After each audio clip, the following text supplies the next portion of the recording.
What started off as a way of saying thank you to people who helped us all through the pandemic has become an annual event. Yeah, the focus of this year's Thank You Day on July the 7th is to both recognise and celebrate the efforts of everyone who makes a difference to our communities. Let's take a look at how it's been marked before.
Well, the actor, broadcaster and Thank You Day ambassador Ross Kemp joins us now from Rickmansworth, where you've got some friends there. Ross, what are you all up to?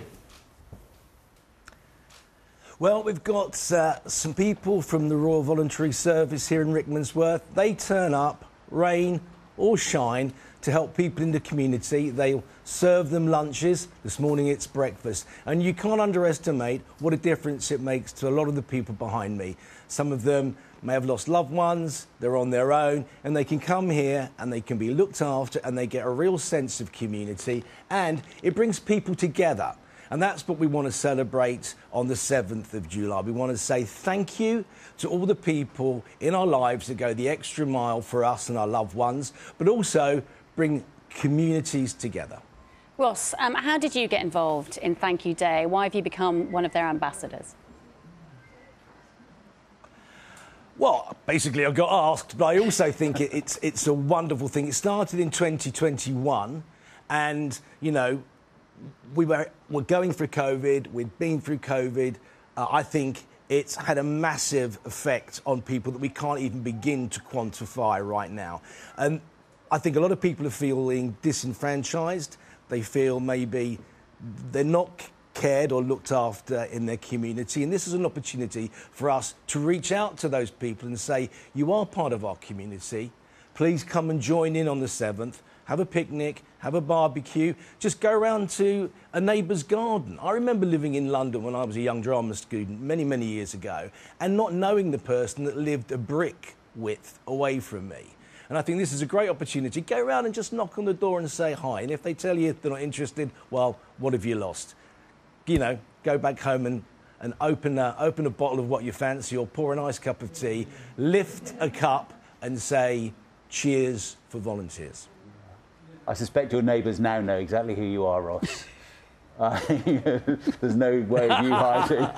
It's interesting, though, isn't it? Because during the pandemic, when we were, lots of us spending more time at home and coming out and clapping for carers and that kind of thing, a lot of us felt we were getting to know our neighbours a lot better at that point than maybe we had before. And then the pandemic ended, we got back to our busy lives, and I think maybe we lost what we began to grasp.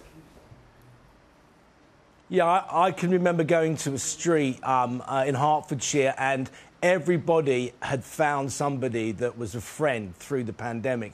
And I said, look, I can only hope that this carries on afterwards. But, you know, we all went back to our jobs. we all went back on the wheel, as it were. And I think that's what Thank You Day is partially about. It's about remembering that you don't have to stay on that wheel all the time. You have an opportunity to say thank you to the people that go the extra mile for you in your community. And you also have an opportunity to come together. You know, we live in a fantastic country. We live in a democracy. We have a lot of things to be thankful for, but also those people that go the extra mile. Like I've got, you know, John and Ian down the cricket club. They turn up every weekend give up their entire weekends for kids so they can encourage them to play cricket. I've got volunteers at the Thames Hospice. They turn up all through the year. They don't get paid a penny, and they look after people in desperate need of care, or they get them from A to B. There are a lot of people out there that do things that you wouldn't even know. They give up their time selflessly, and this is an opportunity for us to say thank you to them. And lots of people behind you there, Ross. You've managed to get there quite nice and early in the morning at the RVS. What's going to be happening there in Rickmansworth today? Yeah. Well, we're having breakfast. We may be having a lunch. These ladies all the time turn up and look after the other people here, and it makes a tremendous difference to their lives.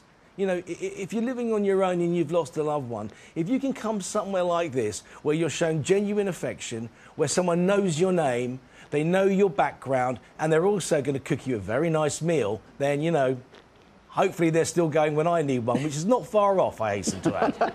Well, we're just seeing some pictures now behind the scenes in the kitchens, and they're making you a nice salad for your lunch and some sandwiches. So I reckon you're going to be all right, Ross. Yeah. You're going to be well served there, I think. Yeah. Maybe a little barbecue tonight ahead of the football. I know you're a big football fan. You're supporting England. How's it looking, do you reckon? It's funny mood, isn't it, about the campaign so far? Look, a lifelong England supporter, as you know, nothing is for certain in tournament football. On paper, we should walk it. But you know what? I'm not going to be out there playing. I don't know what it's like to be a professional footballer in that kind of situation. But you know what? I think the nation again should come together. Let's not be cynics here. Let's be optimistic, a glass full, and let's drain one after we beat Slovenia and go through to the next stage. Absolutely right. Well said, Ross. Lovely to talk to you this morning. And once again, the 7th of July, big thank you, as many people as possible to get out and get volunteering. I tell you what, if you're hungry, there are some croissants. Can we say goodbye properly? Yes. Yes. Can we say goodbye? Right. Ready? 1, 2, 3. Cheers for volunteers! Yay! Cheers for volunteers, the people who make the UK tick every day. Lovely to see you and all your mates there in Hertfordshire. Great to catch up. Thank you very much indeed. Do stay with us.